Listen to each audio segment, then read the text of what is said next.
அனைவருக்கும் வணக்கம். நான் உங்கள் சாந்தி பேசுகிறேங்க. இன்றைய பதிவில் நம்ம என்ன பார்க்க போகிறோம் அப்படின்னு பார்த்தீங்கன்னா, இன்று இந்த வருடத்தின் கடைசி கிருத்திகை சூட்சமமான இந்த ஒரு தீபம் ஏற்றுங்கள், முருகப்பெருமானின் அருள் பரிபூர்ணமாக கிடைக்கும்னு சொல்லியிருக்கேன் இல்லைங்களா? அப்படிப்பட்ட என்ன ஒரு தீபம் நம்ம ஏற்ற வேண்டும் அப்படிங்கிறத பற்றி இந்த பதிவில் நாம் தெளிவாக பார்க்க போகிறோம். வாங்க வீடியோக்குள்ளே போகலாம். இன்றைய தினம் பார்த்தீங்கன்னா புதன்கிழமையோடு கிருத்திகை வருது. ரொம்ப விசேஷமானது. இந்த வருடத்தின் கடைசி கிருத்திகை அப்படின்னு நாம் சொல்லலாம்.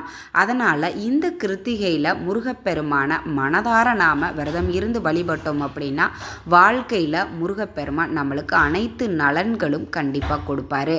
அதனால் இந்த கிருத்திகையை எக்காரணத்தை கொண்டும் தவற விடாதீங்க. சரி, இந்த கிருத்திகையில் நம்ம என்ன செய்யணும் அப்படிங்கிறத பார்த்துடலாமா? கிருத்திகை அன்று முருகப்பெருமான வழிபாடு செய்யக்கூடிய ஒரு நாள் இல்லையா?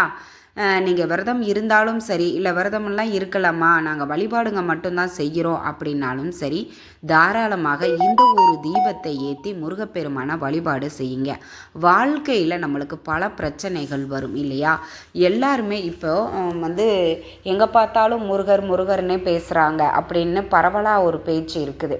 இது முருகப்பெருமானினுடைய கலியுக காலம் அப்படின்னு சொல்லப்பட்டிருக்கு. அப்போது முருகப்பெருமானை நினைத்து நாம் வழிபட்டோம் அப்படின்னா நம்ம வாழ்க்கையில் இருக்கக்கூடிய தடைகள் நீங்கும் அப்படின்னு சொல்லப்பட்டிருக்கு. நிறைய பேர் பல முயற்சிகளை செய்வாங்க.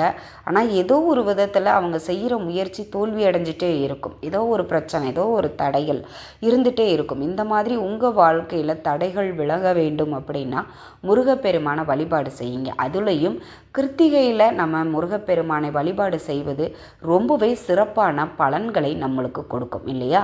சரி, இந்த கிருத்திகையில் நாம் முருகப்பெருமானை எப்படியெல்லாம் வழிபாடு செய்யலாம் அப்படிங்கிறத ரொம்ப எளிமையாக நம்ம சொல்லிடலாம். உங்கள் வீட்டு பூஜை அறையில் இருக்கக்கூடிய முருகப்பெருமானினுடைய திருவுருவப்படத்தை முதல்ல நல்லா சுத்தம் பண்ணிக்கோங்க.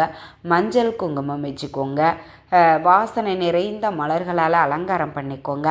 குறிப்பாக செவ்வரளி மலர்கள் கிடைத்தால் வச்சுக்கோங்க. ஏன்னா நம்மளுக்கு இந்த கடன் பிரச்சனை இப்போ எல்லாருக்கும் ரொம்ப பெரிய பிரச்சனையாக இருக்குது. அப்படி நம்ம இனிமே கடனே வாங்கக்கூடாது, கடன் இருந்தாலும் அது தீர்ந்து விட வேண்டும் அப்படின்னு இந்த செவ்வரளி மலர்களால் நீங்கள் முருகப்பெருமானை அலங்காரம் பண்ணுங்கள். ரொம்ப சிறப்பு வாய்ந்தது இல்லையா? அப்போது அதுக்கப்புறம் பார்த்தீங்கன்னா தீபம் ஏற்றுவது.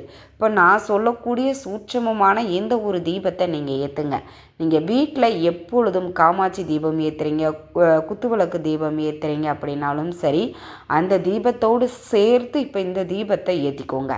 ஒரு பூஜைக்கு உண்டான தட்டு எடுத்துக்கோங்க, இல்லைன்னா ஒரு பாக்கு தட்டு அந்த மாதிரி எடுத்துக்கோங்க. எடுத்துக்கிட்டு அதில் துவரம் பருப்பு, இது முருகப்பெருமானுக்குரிய தானியம், அந்த துவரம் பருப்பையும் நிரப்பிக்கோங்க. அடுத்தது பச்சை பயிறு, இது புதன்கிழமை புதன் பகவானுக்குரிய தானியம் என்ன அப்படின்னு பார்த்தீங்கன்னா பச்சை பயிறு தான். இது பணத்தை வசீகரிக்கும் தன்மை கொண்டது. அந்த பச்சை பயிரையும் கொஞ்சம் போட்டுக்கோங்க. போட்டுட்டு அதற்கு மேலே பார்த்தீங்கன்னா மஞ்சள் குங்குமம் வச்சுக்கோங்க. அடுத்தது 6 1 ரூபாய் நாணயங்கள் வச்சுக்கோங்க. வச்சுட்டு அதற்கு மேலே ஒரு மண் அகல் விளக்கு வச்சுக்கோங்க. நெய் விட்டு பஞ்சுத்திரி போட்டு இந்த தீபத்தை ஏற்றிக்கோங்க. இது நீங்கள் நார்மலாக காமாட்சி தீபம், குத்துவிளக்கு தீபம் ஏற்றுறீங்கன்னாலும் இதை தனியாக நீங்கள் ஏற்றுங்க. இந்த ஒரு தீபத்தை நீங்கள் ஏற்றுனீங்க அப்படின்னா உங்கள் வீட்டில் இருக்கக்கூடிய வறுமைகள், தரித்திர நிலைகள் நீங்கி செல்வச் செழிப்பு ஏற்படும். எல்லாருக்குமே இப்போ பணம் தாங்க ரொம்ப முக்கியமாக போயிடுச்சு இல்லையா? இந்த பணம் இல்லைன்னா இந்த உலகத்தில் எதுவுமே இல்லை.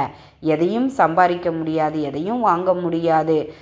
நம்மளுக்கு கௌரவம் அப்படிங்கிறது ஒன்றும், மரியாதை அப்படிங்கிறது ஒன்றும் கிடைக்காது. அப்படிங்கிற ஒரு காலகட்ட சூழ்நிலையில் தான் நம்ம வாழ்ந்துட்டுருக்கோம். அதனால் நம்ம வீட்டில் இருக்கக்கூடிய வறுமைகள், தரித்திர நிலைகள், பணத்தடைகள், கஷ்டங்கள், கவலைகள் அனைத்தையும் நீக்கக்கூடிய ஒரு சக்தி வாய்ந்த ஒரு தீபம் தான் இந்த தீபம். இந்த தீபத்தை ஏற்றி வச்சுக்கோங்க. இன்றைய தினம் கிருத்திகை நட்சத்திரம் அப்படிங்கிறதுனால முருகப்பெருமானுக்குரிய கந்த சஷ்டி கவசம், கந்தர் அனுபூதி, வேல்மாறல், இந்த மாதிரி உங்களுக்கு என்ன தெரியுதோ அதை பாராயணம் பண்ணுங்க.